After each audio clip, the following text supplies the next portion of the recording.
Golden Grace here. Still in Jamaica, of course.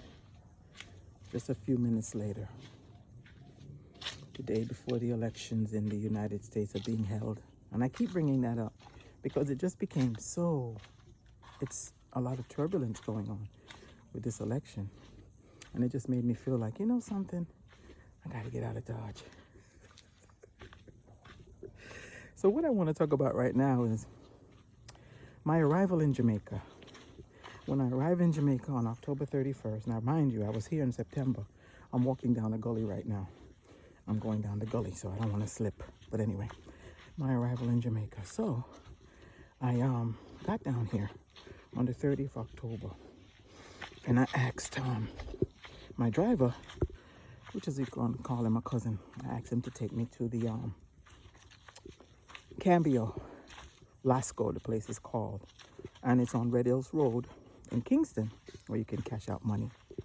So I go in there, and since it's near the end of the end of the month, I was told that when you come to the end of the month, it's very, very busy here in Jamaica, and probably most states. I never been in the States. I never noticed it, but anyway.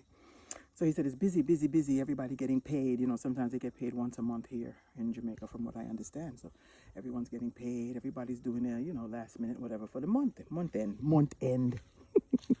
So anyway, I go into this place and I get in there and I'm very tired because I had to take a flight. I took two flights. I did connecting flights, and you know, had a layover, not long layover, but I had a layover. So I said, okay, I get to Kingston, and I normally get here earlier because I love the direct flights out of JFK. But of course, this time I didn't go JFK. I went through Newark, and I connected through Fort Lauderdale. So you have a little layover. It's a little bit more reasonable of a flight, but not that much reasonable where you lose time.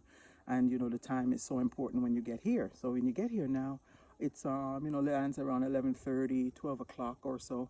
And so when you land here and then you go through customs, immigration, everything, and then you get out, it's about 12:30, 1 o'clock. So now you're in the afternoon versus the morning. So things are a little bit more hectic because there are more people online. So I get into this Cambio to cash out a few dollars, you know, and I get in there.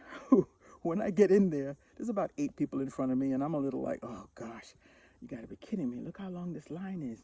But then I just said, you know, don't let it bother you. Just stand in the line, be patient, but you're tired, you know, you're tired, you're worn out. You're just like, oh gosh, I don't have much patience for this right now, but you gotta deal with it. Anyway, so I'm there dealing. And finally, all the people go through, and it's my turn to go up. And now I get up to the counter. The woman doesn't even, you know, graciously say, hello, good afternoon, and how are you today? She doesn't say that. She just, I put my thing, I think I put my passport up there, and I put up some money up there, cash. And right away, oh, have you been here in the last 3 months? Have you been here in the last 3 months? And I said, yes, ma'am, I was here in September. Actually, you updated all my information at that time. So then she said to me, well, whatever money you're going to cash out, you have to show me the receipt from the bank you drew the money from in the States. Or I guess if you're coming from Canada, if you're coming from England, or wherever you're coming from, you have to show the receipt and how much money did you pull out of your bank account. So I said, wow, this is interesting. I didn't ever know that they ever did this before. So I said, okay. I says, I'm not sure if I have that receipt with me. And then she said to me, well, go to the car, to the person that drove you here, if somebody drove you here, and ask them if they've been in here in the last 3 months or so, and ask them to come in and show, you know, and they can do it in your stead. I said, transfer out the money. So I said, oh, this is really annoying. So I go to the car and I did ask. I said, have you been? No, I haven't been in there. I don't really go there to cash out any money. I don't do that. I said, okay. So then I sat in there as I'm flipping through the cash that I had, the U.S. cash I had in my hand. Then I realized that I had the receipt. So I go back inside with the receipt. I said, I had asked her prior to leaving, do I have to come back on the line, or can I just come straight to the counter? She'd come straight to the counter. I said, okay. So I went up to her, but she was busy. Someone was already being taken care of by her. So I went to the next woman. Her bell rang, and I said, okay, well, let me go to this next woman. So I go to her, and she says to me, you see, you only drew out $850 cash, or you drew out $850 cash out of your bank account in the States. That's all I can cash out for you. And I says, well, I'm not giving you $850. I'm not here that long. I don't think I need that much cash. But I said, okay, let me just cash out this amount of money. So I put them $500 up there. And then she turned around and she said to me, and by the way, you cannot cash out any more than $2,000 ever. So I'm like, what? Then she gave me this long form. I had to put my name and my address, U.S. address, Jamaica address. I had to put down a name of someone I know here in Jamaica. I have to give their information, the name of the bank, the address of the bank, the phone number for the bank, and all these other questions that they ask on this form. She said this form has to be filled out yearly. So I said, okay, I'll fill it out. So I filled it out. And then after I filled it out, now you have to sign it with large lettering. Then after you sign the large lettering, you have to then, you write out large lettering, then you sign with your name. So I said, okay, front and back. And then she said, now I have to have a supervisor approve it. I said, wow, what is all of this? So I said, let me cash out a little bit more money because what is going on? So I gave her another 100 or two and said, okay, cash this out for me, please. So, not above the $850. That which was my limit because that's all I drew out of my bank in the States. I said, this is interesting. So I'm just saying all of this to let you guys know, anybody coming here to Jamaica, I don't know if it's part of the new world order that they are trying to implement. As we know, at some point we're going to have to be branded or marked or something to get anything done.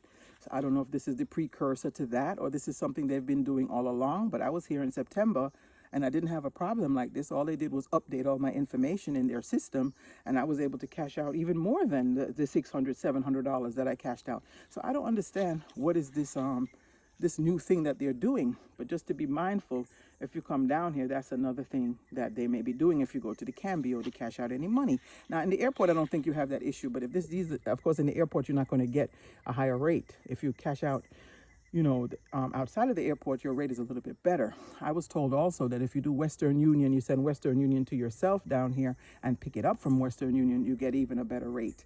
I don't know. I've never done that. So anyway, these are just things that to keep in mind and just to know about ahead of time. I just hope this helps somebody because this is really interesting. This whole system, the way the whole thing is kind of set up now. Right now, the rate in Jamaica is 148 at the Cambio for $1 US.